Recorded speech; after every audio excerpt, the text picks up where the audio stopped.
At the origin of this book was my fascination with the way in which, in recent years, the idea of Europe has been championed as an alternative, an antidote to nationalism, and also to national populism, both in Europe and beyond Europe.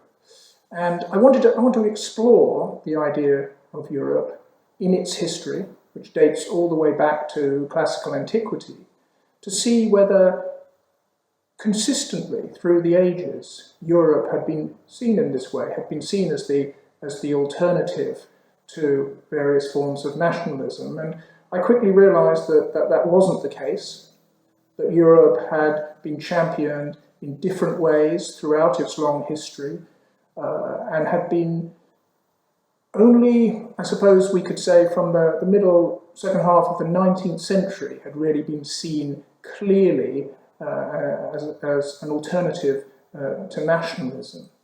And the other dimension to this was also the championing of what have come to be thought of as distinctly European values. And here I'm thinking in particular of the values of rationality, democracy, justice, human rights, and tolerance. These are often seen as values that are incarnated in the idea of Europe. And I wanted to explore that, to see whether indeed those were the values that had consistently been associated with the idea of Europe through its long history. And I quickly came to realize that, in fact, that history was not only a long one, but also a very complicated one, and that it was far from the case that there was any kind of simple opposition that could be established between the values, positive values that one might look to associate with Europe, and more problematic, more troubling values. And that was captured, I think, right at the beginning of the history of the idea of Europe. In classical antiquity, in the myth of the abduction or rape of the figure of Europa, a mythical figure seen as a Middle Eastern princess who was abducted by Zeus, the god of the Greeks, and carried away and transplanted to Crete, where she then was the founder of proto-European civilization as we know it today. And it was fascinating to see that an act of violence of that kind actually lay at the origin of this myth of Europa, and indeed what might be described as the myth of the idea of Europe too.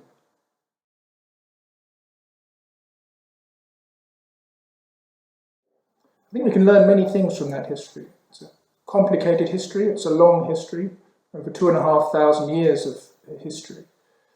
And there are indeed many positive things to be drawn from it.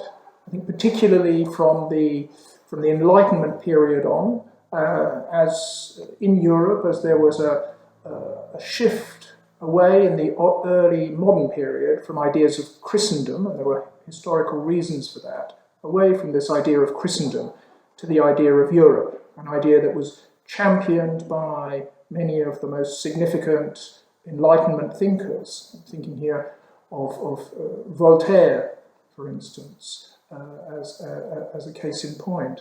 And for writers, thinkers such as Voltaire and others of that period, Europe was the incarnation of, could be, the incarnation of tolerance, of reason, of enlightenment, and even for some of democracy. Europe was seen as a civilization and a culture that really was the pinnacle of human evolution, human development. And of course, some of those values are values that I think we would all still ascribe to, and we would all see as values that are vital if human civilization is to flourish.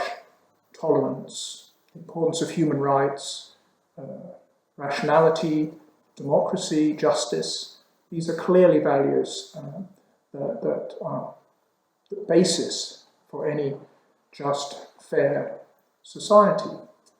But there were other things, I think, that can be drawn, have to be drawn, conclusions that have to be drawn from the history of the idea of Europe, and they're much more troubling.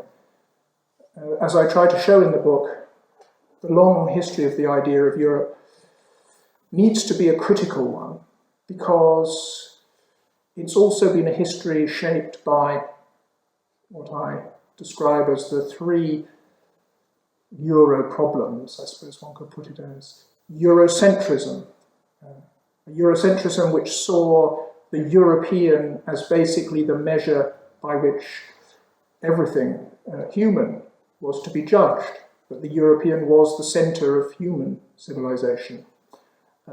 Euro-supremacism, a related idea, the idea that European values are unproblematically superior to any other values that one might encounter in other cultures and other civilizations.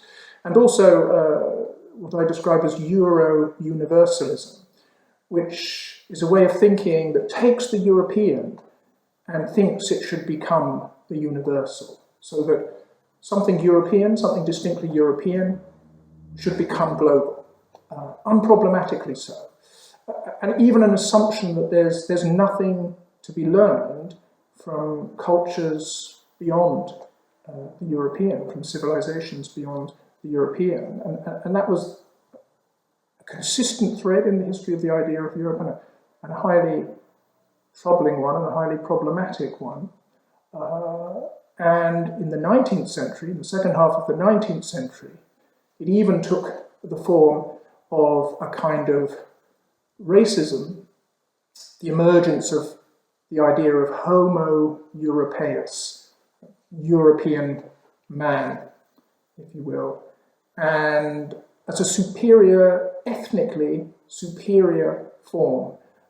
This was an appalling idea that fed into not only Nazism in the 20th century, but more widely to thinking around the European in the later 19th century and into the 20th century. And I think it would be fair to say it's still with us in more or less disguised forms.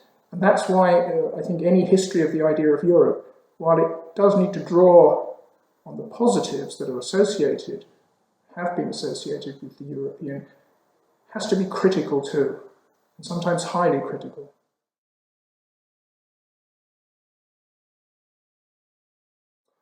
There are certainly a lot of thinkers in the history of the idea of Europe who have believed it is possible. One finds in that history an ongoing, fairly consistent argument that the European can be clearly distinguished from the Asian. And this is a very, I think, problematic distinction that's made. It plays out from fairly early on, even one finds it in classical Greek culture, but it's a red thread through the history of the idea of Europe, I think, right up to the present day, that assumes that the European is incarnated in freedom, the individual, progress, dynamism, and that's seen as being in contrast to the Asian, which is characterized, stereotypically characterized as collectivist, as lacking in any kind of freedom or genuine initiative, that's a static rather than a dynamic civilization. And that's just one of the ways in which the European is set against an other, in this case the Asian other. In the 19th century, it became clear that the African, the idea of the African was seen as the opposite to the European, that the European civilization could be opposed to the barbarism that one found in the indigenous cultures in Africa and also in the Americas. And that was again based on ignorance of those cultures, on stereotyping, and on an attempt to maintain a rigid distinction between the European and what was seen as the non-European. Everything European was defined, if you like, negatively. It was that which was not European. One particular chapter in this, and it's an ongoing chapter really, is that the question which I explore in one of the chapters in the book of Russia. Russia is particularly interesting because it has been seen as partly European, partly Asian, as a kind of liminal civilization, but also one that has been consistently perceived as a threat to the European, and still is to this day. But as I try to show in the book, it's a conception of Russia which is profoundly stereotyping, and it's profoundly problematic in lots of ways. That's not to exculpate those Russian writers who've reflected on the European, Dostoevsky being a case in point, where if you will, the stereotypes are turned on their head, but they're still very present. So I think ultimately, while many thinkers and writers have sought to distinguish clearly between the European and the non-European, my aim in this book is to show, with examples, that European civilization and European cultures have been very dependent and have drawn a lot, have appropriated a lot, and have a lot more to learn from cultures that lie beyond Europe. So one of my hopes really is that we can move towards a rethinking of the European in a less binary way, moving beyond the very long-standing distinction between the European and the non-European, the latter being, as I say, defined negatively. I think we need to move beyond that. If there's hope in the idea, if there's a future for the idea of Europe, then it lies in that, moving beyond those kind of binaries. I think there is. I think there is most definitely a future for the idea of Europe, but I think it's a rather different future from the one that one might imagine if one looks to the past and looks to continue to champion the idea of Europe in the way it's been championed in the past. So the first thing to say is that many of the values that have been associated with Europe, the ones to which I've referred, justice, human rights, democracy, tolerance, rationality, I think these are values that we still absolutely need to champion. However, we need also to reflect very critically on the idea of Europe. We need to turn the light back on to the idea of Europe and its history, and we need to reflect carefully on how problematic and how violent, how stereotyping, and how ultimately destructive many aspects of the idea of Europe have been. And by this I mean the long-standing Eurocentrism, the long-standing Euro-supremacism that one finds in the history of the idea of Europe, the long-standing Euro-universalism, which assumes that European values, the European way of doing things, is the best, that there's nothing really to be learned from other cultures and from other civilizations. So I move in the book towards a call for a rethinking of the idea of Europe that is more humble, more self-critical, and above all more open. I think if the idea of Europe has a future, then it's a future that has to be grounded in openness, in a recognition that the European and that Europeans and that European civilization cultures don't have all the answers, that there's much to be learned, as there has been in the past, as I try to show in the book, much that has been drawn, sometimes appropriated in a violent way, but that can be learned in a more positive way from those civilizations, those cultures that lie beyond Europe.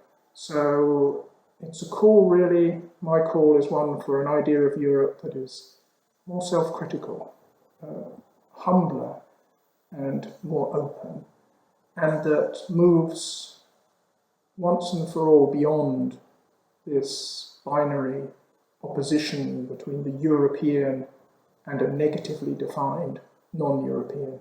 I think we have to try and move beyond that if there is to be a future for the idea of Europe.